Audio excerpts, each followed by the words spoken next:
Assalamualaikum warahmatullahi wabarakatuh. Salam sejahtera untuk kita semua. Semoga kita semua dalam keadaan sehat walafiat tanpa kurang suatu apapun. Baik, pada kesempatan kali ini kita masuk ke pembahasan tentang ide dan peluang usaha. Kita fokuskan pembahasan kita pada merancang ide, mengidentifikasi peluang usaha, dan juga melakukan analisis usaha.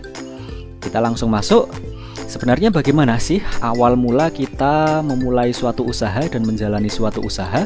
Tentunya awal dari kita menjalani usaha didahului dengan menentukan ide. Nah, kira-kira ide apa yang nanti kita usulkan untuk direalisasikan sebagai suatu usaha? Nah, dari ide tersebut nanti diidentifikasi peluang-peluang yang ada. Peluang ke depan agar bisnis yang akan kita lakukan itu memiliki peluang yang bagus. Kita identifikasi dulu. Dari identifikasi tersebut dilakukan analisis. Nah, analisis terhadap usaha yang akan kita jalankan.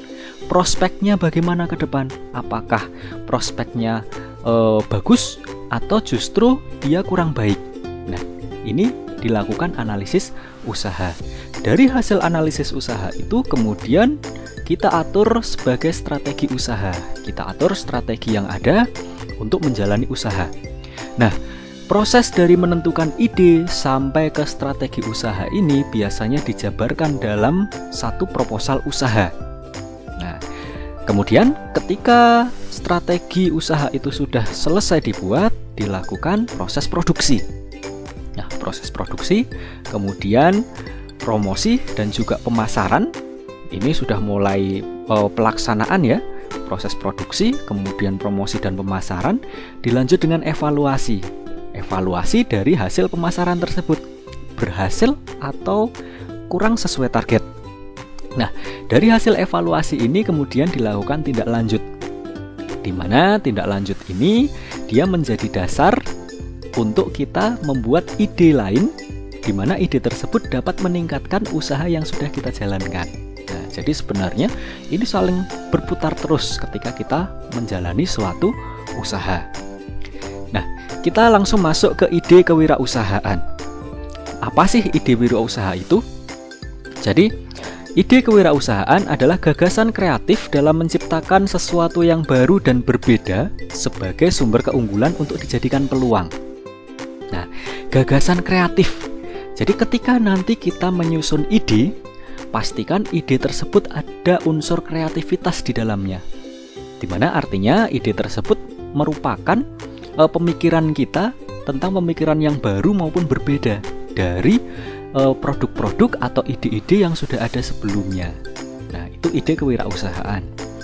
Kemudian, ide kewirausahaan ini dapat bersumber dari banyak sekali hal. Yang pertama bisa dari pengalaman. Ide itu bisa muncul dari pengalaman, baik itu pengalaman diri sendiri maupun pengalaman orang lain yang teramati. Nah, ketika kita punya pengalaman, mungkin kita bisa menentukan ide tersebut sesuai dengan pengalaman yang kita miliki. Kemudian pekerjaan. Pekerjaan kita juga bisa mempengaruhi sebagai ide kewirausahaan. Keterampilan apa yang kita miliki itu bisa kita ajukan sebagai ide kewirausahaan. Misal kita terampil dalam membuat makanan ringan. Kita terampil membuat minuman ringan. Nah, keterampilan itu bisa kita buat sebagai ide untuk kita menjalani usaha. Kemudian selain keterampilan, ada juga minat dan juga hobi. Minat berkaitan dengan apa yang kita inginkan untuk lakukan. Kalau hobi, kebiasaan yang membuat kita senang. Nah, tentunya dengan membuat minat dan juga hobi ini sebagai ide kewirausahaan, kita tentunya akan termotivasi terus untuk menjalankan bisnis tersebut. Nah, jadi pastikan ketika nanti membuat ide tentang kewirausahaan yang akan dijalani, ini pastikan juga di dalamnya mengandung unsur minat dan hobi. Nah, kemudian unsur yang lain, sumber yang lain bisa dari pengamatan orang lain yang sudah menjalankan bisnis serupa, itu bisa kita jadikan sebagai ide kewirausahaan. Nah, ide-ide kewirausahaan ini tentunya nanti diidentifikasi peluangnya. Peluang itu adalah kesempatan yang pasti kita dapatkan dengan mengandalkan potensi di dalam diri maupun di luar diri. Nah, Dari ide-ide tersebut kita tentukan, kita coba analisis berdasarkan indikator-indikator. Ada 2 indikator untuk melihat peluang yang ada, yaitu indikator peluang internal dan peluang eksternal. Nah, kita lihat dulu indikator peluang internal. Apa sih yang membuat ide kewirausahaan itu kira-kira berpeluang? Yang pertama adalah pengetahuan dan keterampilan yang dimiliki. Dari ide yang kita usulkan, kira-kira kita tahu enggak, kita terampil enggak ketika kita akan merealisasikan ide tersebut? Kita bisa atau tidak? Nah, itu menjadi indikator peluang internal. Kalau kita bisa, berarti dia ada peluang untuk prospek bisnis yang bagus. Nah, kemudian yang kedua adalah pengalaman dari individu itu sendiri. Kita punya pengalaman tidak terhadap ide yang akan kita jalankan tersebut. Kemudian ada pengalaman orang lain. Nah, kita bisa belajar juga dari pengalaman orang lain. Kita bisa mengambil pelajaran tidak dari pengalaman orang lain tersebut. Ketika kita bisa mengambil pelajaran, kemudian kita inovasikan berdasarkan ide-ide tadi, nah itu tentunya akan membuat prospek bisnis kita menjadi bagus. Kemudian, intuisi yang muncul dari individu itu sendiri. Dan juga pemikiran untuk menciptakan hal yang baru. Nah, dari ide tersebut kira-kira ada unsur baru tidak di dalamnya. Jadi pastikan nanti ketika membuat ide, itu idenya itu kira-kira tidak sama dengan ide-ide yang sudah ada sebelumnya. Pastikan ada unsur pembaruan di situ. Nah, kemudian indikator peluang eksternal. Bagaimana kita bisa mengindikasikan bahwa ide tersebut memiliki peluang dilihat dari faktor eksternalnya. Yang pertama adalah masalah yang dihadapi dan belum terpecahkan. Nah, kira-kira ada tidak orang yang sudah menjalankan ide tersebut, kemudian ternyata mengalami kendala, dan kendala tersebut belum terpecahkan, ada tidak? Nah, itu yang pertama. Kemudian kesulitan yang dihadapi sehari-hari, ada tidak kesulitannya? Kemudian kebutuhan yang belum terpenuhi. Jadi ketika ide tersebut direalisasikan, kira-kira dari ide tersebut bisa memenuhi kebutuhan orang lain tidak? Kemudian permintaan nyata dan banyak. Ketika kita realisasikan ide tersebut, kira-kira banyak yang peminatnya atau tidak? Nah, itu dikira-kira ya. Kita analisis nanti agar kita bisa melihat peluangnya. Kemudian, jenis usaha tersebut dibutuhkan oleh masyarakat atau tidak? Jenis usaha tersebut potensial atau tidak kira-kira? Kemudian banyak sedikitnya pesaing. Nah, kira-kira di lingkungan sekitar kita atau yang menjadi target pasar kita sudah banyak pesaing atau tidak? Atau belum ada? Nah, kalau belum ada, berarti bisnis kita sangat potensial. Apalagi kalau ternyata produk kita dia diminati oleh banyak orang. Nah, itu ya. Kemudian bahan bakunya melimpah atau tidak di sekitar kita. Jadi nanti ketika sudah mulai merancang ide, pastikan ide-ide tersebut mencakup indikator ini. Ini dijadikan sebagai pedoman ya. Baik itu indikator peluang internal maupun eksternal, itu dijadikan sebagai pedoman agar nanti bisnis yang akan kita mulai itu dapat potensial untuk dapat berkembang selanjutnya. Nah, itu peluang. Kemudian analisis usaha. Dari peluang yang sudah kita identifikasi, ide yang sudah kita usulkan, kita analisis. Nah, analisis ini gunanya adalah untuk mengidentifikasi potensi keberhasilan suatu usaha itu sendiri. Nah, tentunya dalam melakukan analisis usaha, kita harus melakukan survei pasar. Survei pasar itu dapat dilakukan dengan pengamatan secara langsung di lingkungan sekitar ya. Atau kalau di lingkungan sekitar itu tidak ada, kita bisa mengamati melalui internet atau media-media yang lain. Itu pengamatan secara langsung. Kemudian wawancara. Wawancara bisa wawancara kepada orang yang sudah menjalani usaha yang sejenis dengan kita, atau wawancara juga dengan calon konsumen kita. Angket ini sama saja ya. Kalau wawancara itu berarti secara langsung, kalau angket ini berarti dengan menggunakan angket yang tertulis. Angket ini bisa diberikan kepada calon konsumen kita untuk mengetahui kira-kira nanti usaha yang akan kita jalankan itu potensial atau tidak. Nah, analisis usaha ini biasanya menggunakan satu bentuk analisis yang dinamakan sebagai analisis SWOT. SWOT itu singkatan dari strengths, weakness, opportunities, dan threat. Nah, yang pertama kita bahas dulu tentang strengths atau kekuatan. Nah, kekuatan ini adalah faktor internal dan dia sifatnya dapat membantu untuk mencapai tujuan usaha kita. Jadi bisa diidentifikasikan sebagai kekuatan yang kira-kira dapat mendukung usaha kita untuk mencari sasaran. Nah, nanti bisa dicari kira-kira dari ide kita, kalau kita realisasikan kekuatan yang muncul dari ide kita atau produk kita itu apa kira-kira. Nah, nanti dijabarkan. Kemudian weakness, kelemahan. Ini adalah faktor internal dari dalam ya, yang sifatnya adalah menghambat tujuan tercapainya tujuan usaha kita. Ini kelemahan yang mungkin nanti menghambat dan membatasi berkembangnya usaha.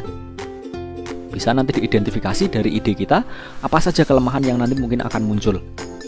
Kemudian opportunities, peluang. Ini faktor eksternal yang sifatnya membantu untuk mencapai tujuan. Ini hasil atau kesempatan yang mungkin nanti akan diperoleh dari hasil usaha tersebut. Nah, bisa diidentifikasi nanti. Kemudian threat atau ancaman. Ini sifatnya adalah menghambat dan dia faktor dari luar atau eksternal. Ini ancaman yang mungkin nanti akan muncul yang kira-kira dapat menghambat atau bahkan mematikan usaha kita. Nah, itu ancaman atau threat. Nah, ini bisa diidentifikasi ya. SWOT ini untuk mengidentifikasi kira-kira potensi dari usaha yang akan kita jalankan itu seperti apa.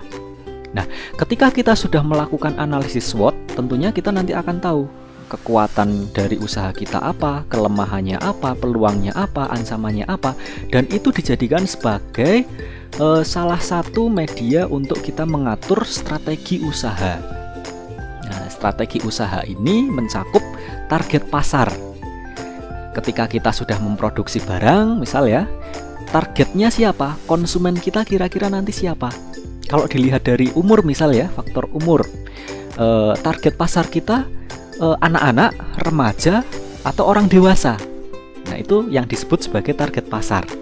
Kalau dilihat dari tingkat perekonomian misal, target kita menengah ke bawah atau menengah ke atas. Nah, jadi bisa dilihat dari banyak sekali faktor ya, target pasar itu.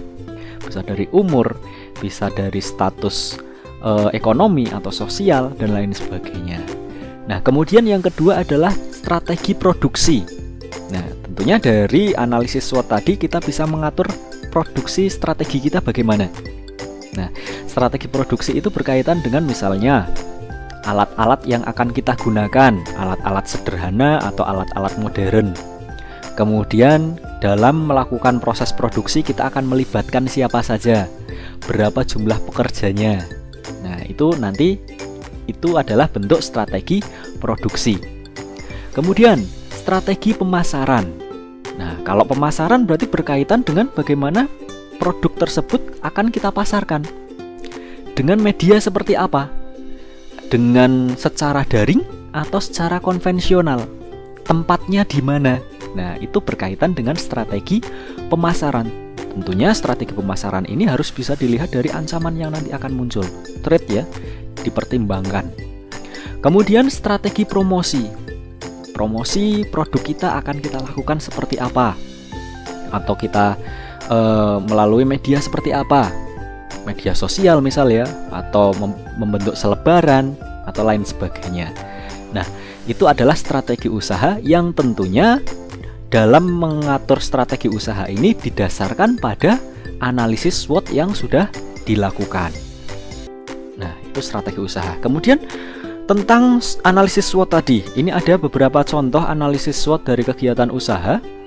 Yang pertama adalah strengths dulu atau kekuatan. Misalnya ketika kita memberikan ide atau usaha kita adalah usaha tentang kuliner makanan ringan ya, kekuatannya yang akan muncul kira-kira produk kita memiliki cita rasa yang khas, unik, original, bergizi tinggi dibandingkan dengan menu lain yang banyak beredar. Nah, ini adalah kekuatan. Kemudian tidak menggunakan bahan yang berbahaya dalam pengolahan, ini juga kekuatan. Menggunakan bumbu tambahan yang sehat, bentuknya menarik sehingga disukai oleh masyarakat dan juga instagramable. Nah, ini merupakan kekuatan atau strengths. Kemudian weakness, kita identifikasi kelemahannya. Misal, kelemahan yang mungkin nanti muncul adalah waktu pembuatan yang lama dan rumit, sulit dalam mendapatkan bahan baku. Nah, itu termasuk dalam weakness atau kelemahan. Jangkauan distribusinya sulit, permintaan pasar kurang terpenuhi karena pemesanan harus melalui sistem PO, pre-order ya. Harga bahan baku mahal, harga jual tinggi, sistem PO dan online yang membuat konsumen bingung. Adanya tambahan ongkir, rasa masakan kurang familiar di lidah masyarakat. Nah, ini merupakan kelemahan yang mungkin nanti muncul ketika usaha tersebut direalisasikan. Contoh ya. Kemudian opportunities atau peluang. Pangsa pasarnya masih lebar karena masih sedikit produk yang sejenis. Penjualannya akan meningkat karena anak muda sangat suka membagikan foto makanan yang kreatif ke media sosial. Prospek ke depan sangat bagus karena masyarakat sangat menyukai makanan yang unik dan baru. Melakukan berbagai bentuk kerjasama dengan pihak-pihak lain, mengembangkan brand dengan sistem franchise, waralaba atau mutualisme, membuat restoran sendiri. Nah, ini contoh peluang-peluang yang bisa muncul ketika usaha tersebut dijalankan. Lalu, threat atau ancaman. Semakin banyak pesaing di bidang kuliner sejenis dengan konsep restoran dan harga yang lebih bersaing. Nah, ini ancaman ke depan. Pesaing itu adalah ancaman ya. Kemudian, semakin banyak pelaku usaha di bidang kuliner asing yang lebih inovatif dan kreatif. Adanya kemungkinan pelanggan yang kurang baik. Nah, ini adalah bentuk ancaman. Nah, dari analisis SWOT ini kemudian disusun strategi usaha. Tadi ya, target pasar, kemudian strategi produksi, strategi pemasaran, dan juga strategi promosi. Itu bisa dibuat didasarkan pada analisis SWOT yang sudah dilakukan. Nah, itu sedikit pembahasan tentang bagaimana nanti kita akan memulai suatu usaha dan bagaimana kita mengidentifikasi peluang, termasuk di dalamnya menganalisis usaha dan mengatur strategi usaha. Semoga apa yang sudah disampaikan bermanfaat. Saya akhiri. Wassalamualaikum warahmatullahi wabarakatuh.